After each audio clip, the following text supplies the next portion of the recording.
Off. Okay guys, hello. Thank you so much for being part of this, Ali. We had some really big technical difficulties a moment ago, so I sincerely apologize for kicking everyone off and having this freezing. I was trying a new Wi-Fi system here at the facility, and it seems not to be in our favor. So thank you so much for your understanding. Okay, Ari, what are the questions that we have that we can answer as we wait for other people to come in? We have a question from Zephyr Callahan. Zephyr Callahan. What do you think would be the ultimate build and why? And let's get into specifications. Is it a track car or a drift build? How much horsepower? NA, supercharger, turbocharger? Wow. Inline, V, or flat? And if it's swapped, what engine? So in my opinion, he wants to know the perfect build that I would have. And welcome back, everyone. The perfect build that I would have for myself would combine turbocharging, an internal combustion engine, and an EV motor. So that way I can really have the best of all worlds. I want to be able to disable the petrol engine at liberty.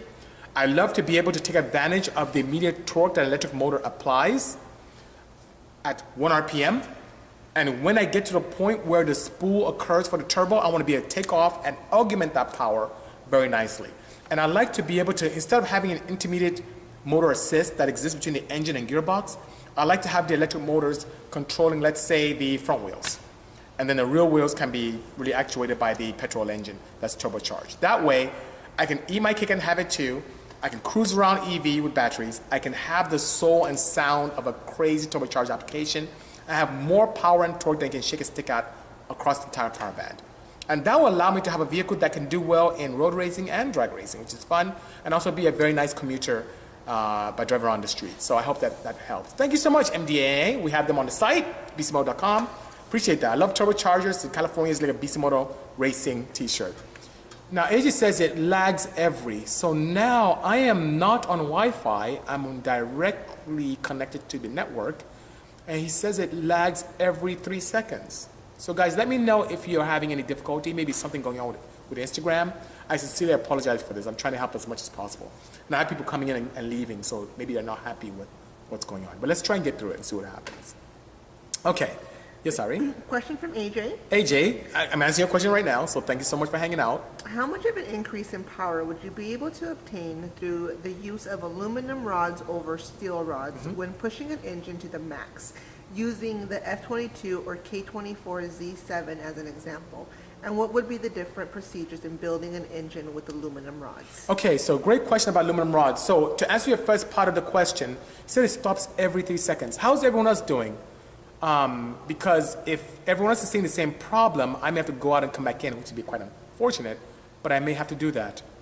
How's everyone else hearing me? Are you guys hearing okay, or is it still a challenge? I'm waiting for a response to see how everyone hears me properly. Do you guys hear me properly? Thank you so much, New Jersey. Thank you, New Jersey Stench. Appreciate that. I had a good time filming that.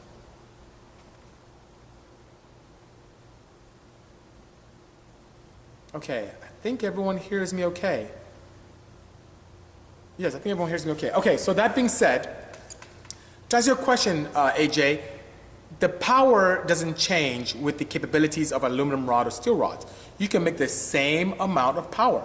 All things being equal, being the center to center distance being the same. Now, the caveat is in terms of liability. When you have any kind of challenges or detonation with a steel rod, it transfers it straight to the crankshaft, which can be quite a bit of a challenge, as you can imagine, on the crank itself, on the crank bearings, on the main studs, quite a bit. Now, here is to answer your third question about the differences. Not only do you have to provide at least a minimum of 50 thou clearance in the bottom end in the crankcase area, it's very important that you have adequate piston to valve clearance. Piston to head clearance. So what you may see in the steel rod, most people give like a 30 thou piston to head, because the steel rods do tend to stretch just a little bit.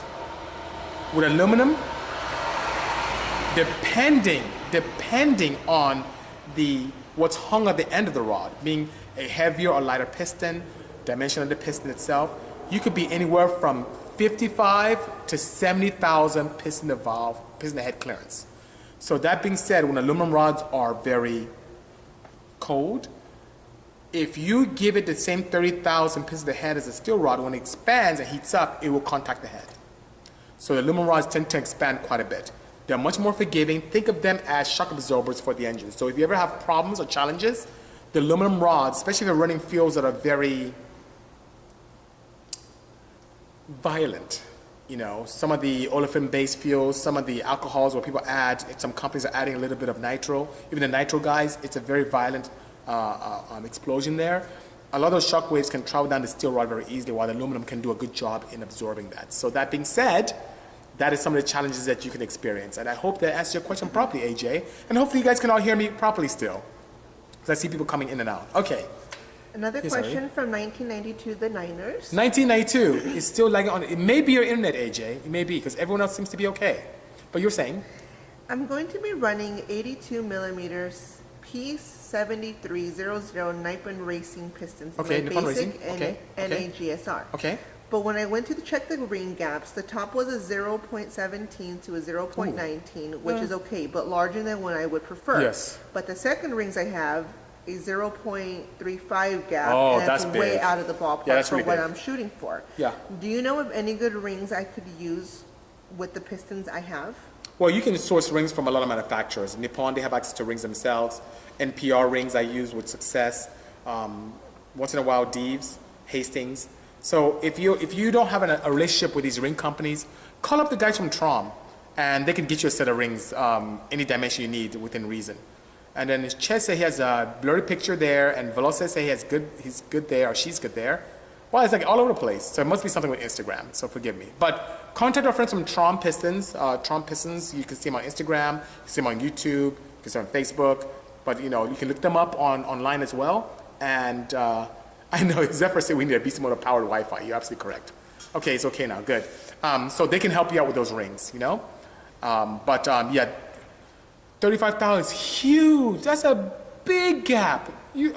I don't think I've ever had a car, even cars that make 250 horsepower per cylinder, I have not had a car here with that much gap. That's crazy. Okay. Hello, Ruben or Pablo. Good seeing you. Thanks so much. Thank you so much, Dark. Appreciate the kind words and the insight. Okay, Ari, how are we doing? Question from Diego92. Diego92 has a question. He's referencing to the picture on your Tech Tuesday picture. Okay. What if someone was to rear-end you? Oh, if someone rear-ends me? It'll be the same challenge as anyone who gets rear-ended. If you get rear-ended, you damage stuff anyway. It depends on how much energy is being put into your chassis or yourself. So either way, if I get rear-ended, it could be as cost-effective or cost-prohibitive as someone who didn't have turbos in the rear. So that being said, I don't look forward to that. I don't build cars thinking that I will die. I don't build cars thinking that I'm going to throw away resources. I don't build cars thinking that someone's going to hit me. I do what I find appealing. So if someone rear-ends me, I just have to repair it like anyone else would. And it could be cost-effective or not. So I hope that answers your question properly. Interesting question indeed. Okay. Another question from 1992, the Niners. 1992, the Niners. Do you know if there is any notable flow difference between the PR4 and P75 Honda LS heads? Yes, so those heads aren't lend themselves very well to performance, and I've never had a need to flow them, so I don't have that data for you. I really don't. LS heads, just looking at them, they're not ideal for me, so I haven't explored them at all. So I'm sorry I don't have that answer to that question for you.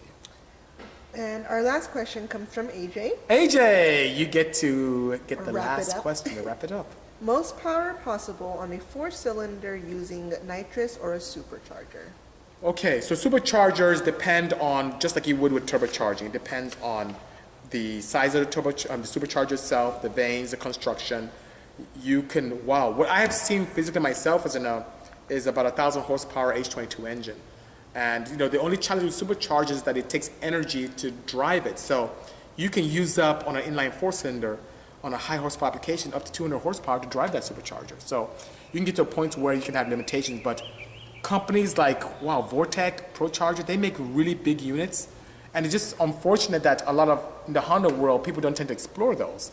And in the Porsche world, people don't explore those either. So I'm sure that with enough attention, or even if we took the time to explore that, we can come up with a lot of great stuff. So I wouldn't mind showing the capabilities of superchargers. And when it comes to nitrous, wow, think about it. Nitrous is a chemical supercharger. So that being said, instead of getting power by cramming as much oxygen as possible, you're injecting an oxygen-rich gas into the engine.